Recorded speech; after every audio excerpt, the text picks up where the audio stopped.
이스라엘 백성이 하나님의 임재의 상징으로 주신 언약궤를 앞세워서 전쟁에 나갑니다.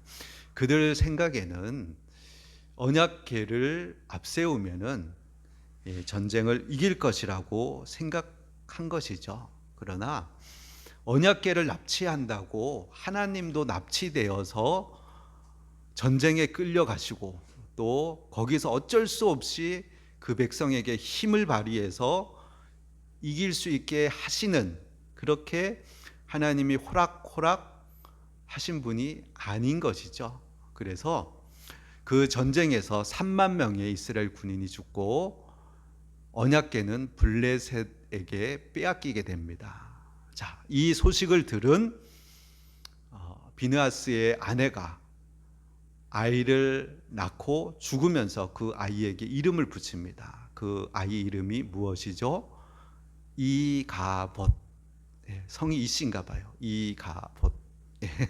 근데 그건 아니고 카보드, 거룩. 이 부정접두어, 영광이 떠났다. 이 카보드, 하나님의 영광이 떠났다. 하나님의 영광이 이스라엘에 없다. 이렇게 이름을 짓고는 죽어버립니다. 자, 그런데 이런 상황 가운데 우리에게 소망이 있다라고 지난주에 제가 말씀드렸죠. 왜 소망이 있느냐?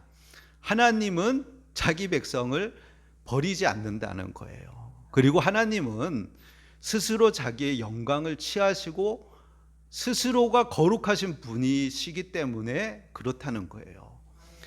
하나님 혼자 블레셋 땅으로 들어가셔서 하나님께서 거기서 자신의 거룩함을 드러내시고 그러시고 다시금 이스라엘 백성 가운데 나오시는 모습을 오늘 지금 성경에서 우리는 읽으신 거죠. 사람들은 하나님을 우상처럼, 마치 말도 못하고 듣지도 못하고 끌고 가면 끌려다니는 우상이 그렇잖아요. 우상은 쇠붙이, 나무 조각, 돌 조각, 말도 못하고 듣지도 못하고 사람이 끌고 가면 끌려가는 대로 끌려가다가 세워놓으면 세워놓는 그 자리에 있는 그런 우상처럼 생각하고는 이스라엘 백성은 하나님을 끌고 전쟁터로 갔지만, 그러나 하나님은 끌려가는 하나님이 아니에요. 스스로 생각하시고 스스로 판단하시고 스스로 필요할 때 하나님이 능력을 그렇게 행하시는 하나님이시죠. 그 하나님이 블레셋의 노획물로, 전리품으로 끌려갔지만 하나님은 그곳에서 하나님의 영광, 이 카보드, 하나님의 영광이 떠나갔다라고 말했지만 하나님의 영광은 블레셋 땅에서 다시금 그 영광을 드러내시는 모습을 우리가 볼 수 있는 거예요. 자, 사람들은 자신의 욕망을 채우기 위해서 또 하나님이라는 신을 통해서 뭔가 자기의 필요들을 충족하기 위해서 얼르고 달래서 뭔가를 얻어내려고 하지만, 그러나 하나님은 우상이 아니기 때문에 그렇게 취급을 안 당하셔요. 취급하려고 해도 그렇게 할 수가 없는 것이죠. 그들이 전리품으로 다곤신, 그들이 섬기는 신전에다가 전리품으로 하나님의 언약궤를 들여다 놓았지만은, 그러나 그 다음날 아침에 벌어지는 일은 그들의 신인 다곤신이 엎드려져 있는 거예요. 엎드려져 있는 게 절하는 모습과 같죠. 자, 그래서 다시금 또 세워놔요. 그랬더니 그 다음날 아침이 돼서 보니까 목이 떨어져 나가고 손과 발이 떨어져 나가고 몸뚱이가 땅에 내팽개쳐 있는 거예요. 머리는 권세, 힘, 손은 능력. 우상이 하나님 앞에서 아무것도 아닌 거예요. 권세, 능력, 힘, 이런 것들이 다 꼬꾸라져 가지고 땅에 내 동댕이 쳐져 있는 모습을 블레셋 사람들이 발견하게 되는 것이죠. 우상이라는 것이 이렇게 허망한 것이에요. 우상 스스로가 일어나서 앉지도 않고 말하지도 못하고 사람이 어떤 의미를 부여할 때만 그것이 사람에게 어떤 의미로 다가오는 것이지, 그 이외에는 아무런 것도 아닌 쇠붙이, 돌덩어리, 나무 조각에 지나지 않는 것이죠. 자, 근데 왜 사람들이 이 우상을 만드냐? 그리고 왜 섬기느냐? 두려움 때문에 그렇죠. 미래에 대한 두려움. 우리는 미래가 두렵잖아요. 그리고 자기를 행복하게 해줄 무엇인가 필요하고, 자기의 욕망을 채워줄 어떤 힘, 영적인 능력들이 내게 필요하니까 우상들을 만드는 거죠. 그리고 그것을 얼르고 달래고 타협해서 그것들을 받아내고자 하는 인간의 욕망이 있는 것이죠. 인간 내면 안에 있는 이 불안 때문에 우상들을 자꾸 만드는 거죠. 근데 옛날에만 그랬느냐? 현대를 사는 오늘도 똑같아요. 수많은 점집들, 수많은 무속인들, 심지어는 뭐 TV의 매스컴에서조차 자연스럽게 나오고, 드라마 속에 보면 자연스럽게 우리의 일상 속에 젖어 있는 것이 미신, 우리가 미신이라고 하는 이런 점, 그다음에 뭐 무당, 막 이런 얘기들이 수없이 나오는 거죠. 그런데 또 한편으로 이렇게 보면은 그들의 맨 끝을 보면은 결국은 복이 되지 못하고 결국은 패망의 길로 가는 것을 우리 눈으로 뉴스를 통해서 우리가 보고 있잖아요. 그런데도 사람은 불안하니까, 두려우니까 자꾸만 우상을 만들고 그것으로 위안을 삼으려고 하는 우리들의 마음이 있는 거죠.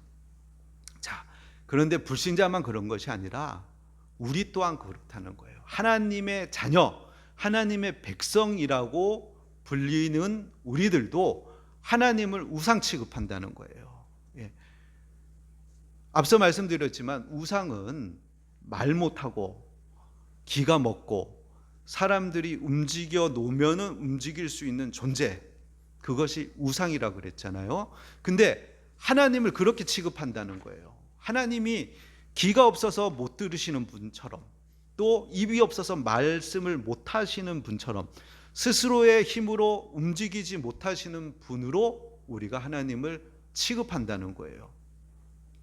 그러니까 우리가 하나님께 안 물어보는 거죠. 하나님 다 계획이 있어요. 생각이 있어요. 의도가 있어요.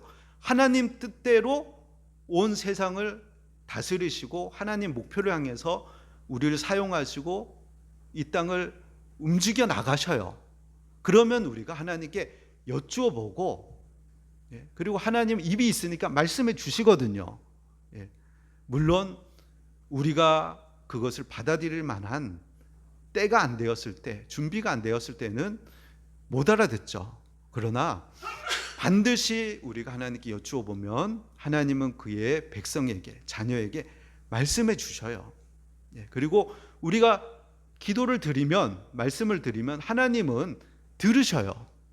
그리고 하나님은 못 움직이는 분이 아니라 움직이는 분이기 때문에 스스로가 능력을 행하셔서 우리를 도우시고 하나님의 일을 이루어 나가셔요. 우리는 그렇게 하나님을 하나님으로 여기면서 살아야 되는데, 우상처럼 그렇게 하나님을 어떤 자리에 갖다 놓고 내가 필요한 것을 얻어내려는 그러한 태도로 우리가 하나님을 대한다는 거예요. 그런데 하나님은 결코 우리의 그런 태도에 대해서 용납하지 않으신다는 거예요. 자, 언약궤가 아스돗에 가서 있는 동안에 이 다곤 신이 뭐 꼬꾸라졌을 뿐만 아니라 온 성읍에 독한 종기, 전염병이 퍼지기 시작하는 거죠. 그러니까 이들이 이것은 우연히 일어난 일이 아니다 그러면서 이 아스돗에 있는 언약궤를 가드로 옮기죠. 그랬더니 가드에도 똑같은 일이 벌어지는 거예요. 독한 종기가 퍼져나가고, 그리고 그 전염병 때문에 성읍 사람들이 울부짖게 되는 일이 일어나는 거예요. 자, 그러고 나자 이들이 깨닫죠. 이것은 우리가 하나님의 임재의 상징인 언약궤를 마치 전리품처럼 우리가 끌어다가 우리 신 앞에 놓아둔 그 결과로 생긴 재앙이다라고 깨닫게 되는 거예요. 자, 하나님은 이렇게 만홀히 여김을 받으실 분이 아니죠. 하나님의 백성인 우리에게 경배받고 예배받고 존귀 여김 받을 뿐만 아니라 믿지 않는 자들, 블레셋 이방 족속이라 할지라도 동일하게 하나님은 높임받고 영광받고 존귀임 받아야 되는 그러한 분이신 것이죠. 마치 먹구름이 가득 찬 비가 내리는 날, 태양빛이 우리에게 비치지 않는다 하더라도 그 뒤에는 찬란한 태양이 있는 거예요. 이스라엘의 실패가 하나님의 실패는 아니에요. 이스라엘의 죄악 때문에 잠시 언약궤가 블레셋에 가 있지만, 그러나 하나님의 영광은 여전히 동일하게 거룩하심으로 하나님의 영광이 그곳에 있는 것이죠. 자, 이렇게 블레셋은 자기의 잘못을 깨달아요. 우리가 하나님의 언약궤를 이곳으로 끌고 왔기 때문에 우리에게 이런 재앙이 벌어졌구나. 자, 그러고는 그들이 출애굽 사건을 기억해냅니다. 우리 사무엘상 6장 6절 말씀 우리 한번 볼까요? 사무엘상 6장 6절 말씀. 자, 예전 출애굽 때 있었던 일들을 기억해내는 거예요. 그러고는 이렇게 얘기합니다. 6장 6절 읽어봅시다. 애굽인과 바로가 그들의 마음을 완악하게 한 것 같이 어찌하여 너희가 너희의 마음을 완악하게 하겠느냐. 그가 그들 중에서 재앙을 내린 후에 그들이 백성을 가게 함으로 백성이 떠나지 아니하였느냐. 아멘. 블레셋 사람들도 출애굽 사건을 알아요. 10가지 재앙으로 애굽이 초토화됐다는 걸 알아요. 그리고 홍해를 가르고 나왔다는 소식도 들었어요. 그리고 가나안 족속들을 하나님이 이스라엘 앞에서 쫓아내신 것을 들어서 알고 있어요. 자, 그러면은 우리 생각엔 어떤 생각이 드냐면, 제 생각엔 그래요. 아니, 그러면은 하나님이 그렇게 능력이 많으시고 그렇게 위대하시고 강하신 하나님이라면 다곤 신을 버리고 하나님을 자신의 신으로 받아들이고 섬기고 예배하면 좋을 텐데 왜 그렇게 하지 않는가? 이런 생각들을 해봤어요. 이들은 여전히 다곤 신을 섬기고 그냥 하나님의 노여움을 달래고 얼르기 위해서 속건제라고 표현했는데, 이들이 하나의 선물을 준비한 거예요. 그래서 독종 모양의 5개의 금덩어리, 또 지 모양의 5개의 금덩어리, 그 선물을 언약궤와 함께 해서 하나님을 좀 얼르고 달래서 자기 땅으로 돌려보내시게끔 그렇게 하는 걸로 끝나는 거예요. 그리고 여전히 다곤 신을 섬기는 거죠. 자, 왜 자기 신을 버리고 하나님을 받아들이고 섬기지 못할까요? 자, 이것이 세상 사람들이 살아가는 방식이에요. 세상 사람들 오늘과 똑같아요. 신을 달래고 얼러서 재앙을 면해보자. 신에게 치성을 드려서 복을 얻어보자. 그래서 제사 지내는 사람들 이렇게 얘기하는 거 들으면 그렇게 얘기해요. 제사 정성껏 잘 차려서 정성을 보여서 조상님께 우리 자식들 잘 봐달라고 그렇게 부탁드리자. 그러니까 우리가 하나님 섬기는 방식이랑 다른 거예요. 얼르고 달래고 여전히 내 삶의 주인은 나이고 내 방식대로 내 고집대로 살아가는데 필요할 때 당신의 도움을 받겠습니다 라는 사고방식이죠. 블레셋 사람들이 크고 두려우신 하나님을 알았다면 그분을 모시고 예배하고 주인으로 삼아야 되는데 그러지 않는 거죠. 그렇게 안 한단 말이에요. 세상 사람들이 그렇게 살아가요. 그 능력은 인정하지만 그러나 그 밑에서 그를 주인으로 모시고 살고 싶지는 않다는 거예요. 제가 이렇게 직장에서 가깝게 지내는 분이 있는데 그분과 이렇게 대화를 나누면서 이제 제가 신앙적인 얘기를 하죠. 하나님께로 돌아와야 된다고. 한 번 죽는 것은 사람에게 정하신 것이요 그 후에는 심판이 있으리니. 형님도 반드시 죽습니다. 죽고 나면 하나님 앞에서 자신의 죄에 대해서 이실직고하고 그 죄에 대한 형벌을 받으셔야 됩니다. 이렇게 얘기를 해요. 그러면은 그분이 그냥 씩 웃고 말아요. 근데 이분이 옛날에 신학교를 다녔어요. 자기가 그래요. 나 신학교 다녔다고. 다니다가 지금 신앙생활 안 해요. 그래서 하나님에 대한 경외감이 있어요. 그래서 저를 이목사 이래 불러요. 직장에서도. 사람들 없으면 이목사 뭐 이렇게 부르고 개인적으로 그렇게 얘기하는데, 근데 하나님께는 돌이키지 않아요. 알기는 알고 경외감은 있는데 하나님에 대한 두려운 마음은 있는데 존중은 있는데 그 하나님을 자기의 주인으로 돌이키진 않아요.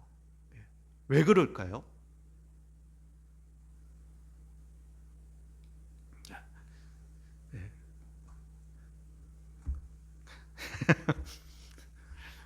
이 형님이 좋아하시는 게 뭐냐면 주말에 오토바이를 좋아하셔요. 그래서 전국을 오토바이를 타고 동호회와 함께 다니셔요. 그것도 하나의 이유이지 않을까 이렇게 생각이 됐는데, 사람들은 하나님의 능력을 인정하고 하나님을 두려워도 해요. 근데 하나님을 나의 주인으로 삼고 싶지는 않아요. 내가 살고 싶은 대로 살기를 원하는 거예요. 주일날 내가 원하는 대로 산에도 가고 친구도 만나고 놀고 싶은 것도 놀고, 교회 가면 헌금해야 되는데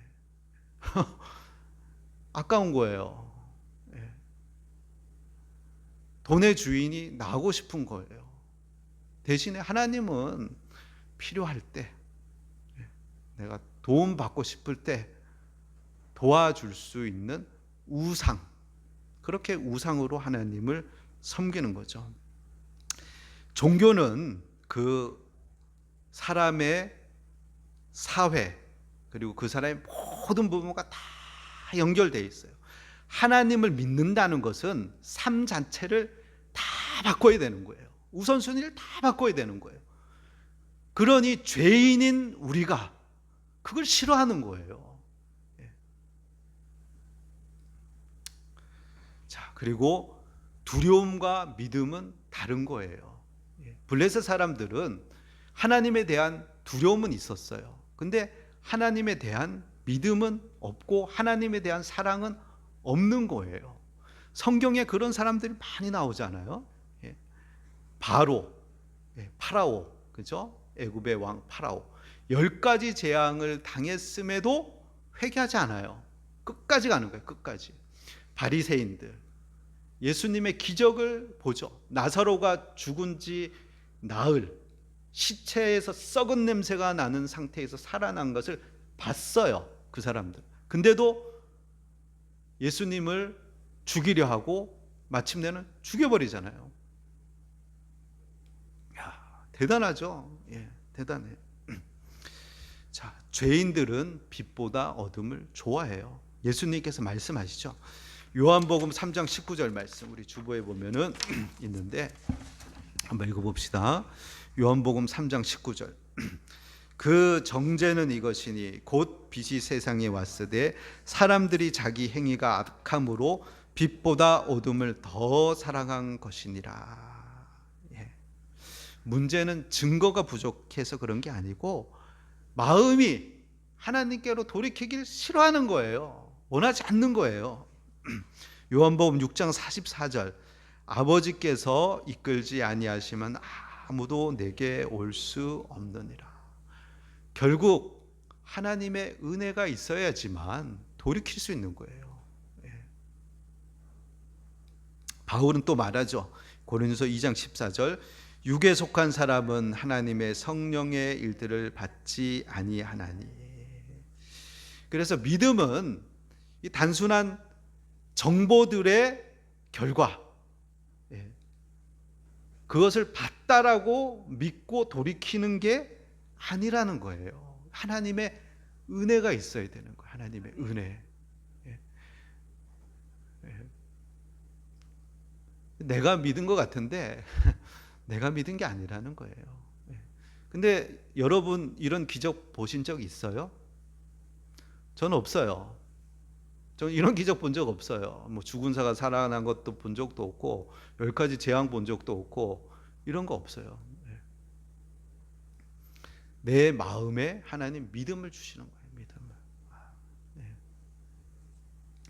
블레셋 사람들은 하나님의 능력을 인정하지 않죠. 예. 능력을 인정하죠. 능력은 인정하는데 하나님을 주인으로 모시지는 않아요. 예. 왜 그러느냐? 하나님의 백성이 아니기 때문에 그런 거예요. 예. 그런데 이스라엘 백성은 보세요. 우리 7장 3절 한번 보세요. 7장 3절. 자, 7장 3절 한번 읽어봅시다. 사무엘이 이스라엘 온 족속에게 말하여 이르되 만일 너희가 전심으로 여호와께 돌아오려거든 이방 신들과 아스다롯을 너희 중에서 제거하고 너희 마음을 여호와께로 향하여 그만을 섬기라. 그리하면 너희를 블레셋 사람의 손에서 건져내시리라. 4절. 이에 이스라엘 자손이 바알들과 아스다롯을 제거하고 여호와만 섬기니라. 아멘. 자, 이것이 하나님 백성과 하나님 백성이 아닌 사람의 차이점인 거예요. 예.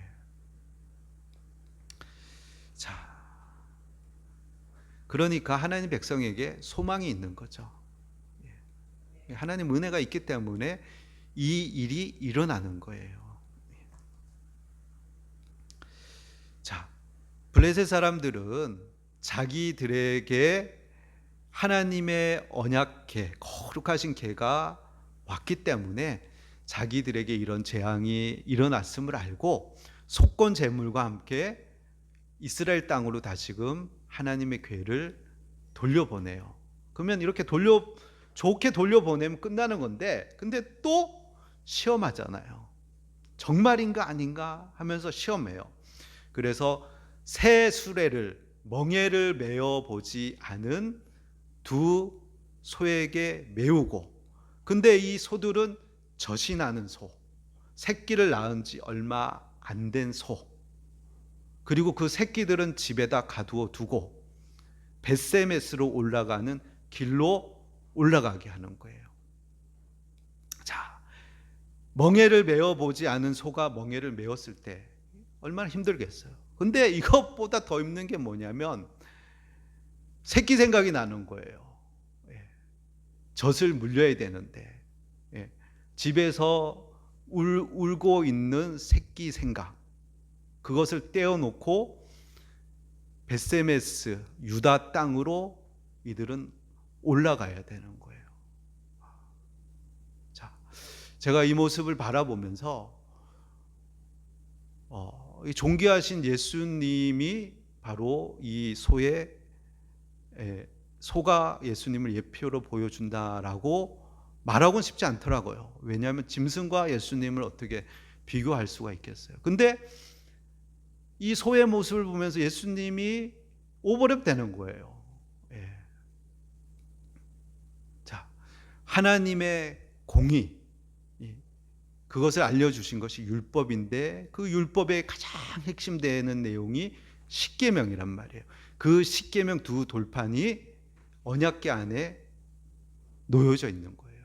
근데 이 하나님의 율법, 선하고 좋은 것을 아는데 지키지 못하는 인간, 그들을 위해서 드려지는 속죄의 피, 뿌려지는 것이 속죄소. 언약궤와 그 위에 속죄소가 함께 움직이는 거예요. 예. 이것을 속아 메고 가는 거죠. 예. 동일하게 하나님의 공의, 죄인을 죄 없다 말하지 않으시고 죄에 대해서는 반드시 형벌하시고 벌하시는 하나님의 진노의 형벌이 쏟아지는 십자가. 그러나 그곳에 예수님이 대신 올라가셔서 우리 대신 형벌 받으시고 목숨을 버리시고 그러면서 우리에게 죄 없다라고 선포해 주시는 그 십자가의 자리, 그 십자가를 끌고 가시는 예수님, 이것이 겹치는 거예요. 자, 이것이 우연은 아닌 듯합니다. 자, 하나님은 이 모든 재앙이 우연히 일어난 것이 아니고 바로 하나님의 임재의 상징, 거룩한 하나님의 임재를 보여주는 이 언약궤를 블레셋이 마치 노획물처럼 끌고 갔기 때문에 벌어진 것이다 라는 것을 보여주시고, 하나님이 멍에 매지 못한 두 암소, 젖이 나는 두 암소, 울면서 벳세메스로 올라가는 그 소들을 통해서 다시금 하나님께서 이스라엘로 돌아오시는 거예요. 자, 이렇게 해서 7개월간 블레셋 땅에 머물렀던 하나님의 궤는 다시금 이스라엘 땅으로 돌아오게 됩니다. 자, 처음에는 기뻤죠. 벳세메스 사람들 기뻐하고 즐거워해요. 벳세메스의 뜻이 뭐냐면 벳은 집이에요. 벳레헴, 레헴이 떡, 빵집, 벳레헴. 벳쉐메스, 쉐메시가 뭐냐면 태양, 태양의 집, 벳쉐메시, 벳세메스. 그런데 이 땅은 누구의 땅이냐? 여호수아 21장 13절 19절에 보면 아론의 자손들에게 분배된 땅이에요. 제사장들이 살던 마을이에요. 최소한 레위인들이 살던 성읍이에요. 이들은 율법을 아는 사람들이죠. 근데 사무엘상 6장 19절에 보면 이들이 이런 행동을 해요. 6장 19절 한번 읽어볼까요? 6장 19절. 벳세메스 사람들이 여호와의 궤를 들여다본 까닭에 그들을 치사 5만 70명을 죽이신지라. 여호와께서 백성을 쳐서 크게 살육하셨으므로 백성이 슬피 울었더라. 아멘. 언약궤를 들여다보면 돼요, 안 돼요? 안 돼요. 민수기 4장 15절에 한번 보세요. 주보에 있는데 한번 보세요. 성물을 만지지 말라. 그들이 죽으리라. 그들은 잠시라도 들어가서 성물을 보지 말라. 그리하면 죽으리라. 성물을 보지 말라. 죄인인 너희들이 함부로 거룩하신 하나님의 영광, 그것을 보지 말라. 죽는다. 제사장들의 땅, 레위인들이 사는 땅이기 때문에 알아요. 근데 왜 봤을까요? 호기심이죠. 호기심. 뭔가 혹시 이 금덩어리 보냈는데 혹시 궤 안에 뭐 딴 거 넣지는 않았을까? 이 안에 뭐가 있을까? 하는 호기심으로 봤다는 거예요. 그러니까 하나님은 그런 이스라엘 백성을 그냥 두지 않으시는 거예요. 하나님은 블레셋도 그냥 두지 않으시고 똑같이 이스라엘 백성도 그냥 두지 않으시는 거예요. 예수님 안 믿는 사람만 징계와 형벌이 있는 게 아니고 똑같이 예수님 믿어도 하나님을 경홀히 여기고 하나님을 만만히 여기고 하나님 우습게 여기면 똑같이 하나님이 형벌하신다는 거예요. 하나님 그렇게 만만한 하나님이 아니라는 거예요. 자, 사무엘상 4장은 이스라엘 백성이 언약궤를 전쟁의 도구로 이용해 먹었기 때문에 하나님은 그들을 벌하시죠. 이스라엘 백성을. 근데 또 이 블레셋 사람들은 하나님의 언약궤를 전리품으로 그렇게 여기니까 하나님 벌하시죠. 그리고 또 오늘 말씀에 보면 7장 말씀에는 이스라엘 백성이 또 하나님의 언약궤를 호기심의 대상으로 그렇게 경홀히 여기니까 하나님께서 또 벌하시는 거죠. 자, 이 세 가지가 다 공통점이 있어요. 하나님이 만만한 거예요. 가벼운 거예요. 우스운 거예요. 근데 하나님은 그렇게 만만한 분이 아니에요. 스스로 홀로 적진으로 들어가셔서 그곳에서 재앙을 일으키시고 하나님 높임 받으시고 존귀임 받으셔서 스스로 자기 백성에게 돌아오시는 그런 하나님이신 거예요. 자, 혹 우리가 하나님을 경홀히 여기고 또 가벼이 여기고 하나님을 단순히 우상쯤으로 여겨서 내가 주인이고 여전히 나는 주인이고 내가 하고 싶은 대로 하고 내가 살고 싶은 대로 하고 그러면서 필요할 때 능력을 이끌어내는 우상쯤으로 우리가 하나님을 여기고 있는지 우리 자신을 돌아보고 하나님은 결코 그렇게 홀대해서 다독거려 가지고 이용해 먹을 수 있는 그런 분이 아니라는 것을 우리가 다시 한번 새기고 우리 마음 중심에 하나님으로 주인으로 그렇게 모시고 섬기고 예배하고 경배하는 저와 여러분이 되시길 예수님의 이름으로 축원드립니다.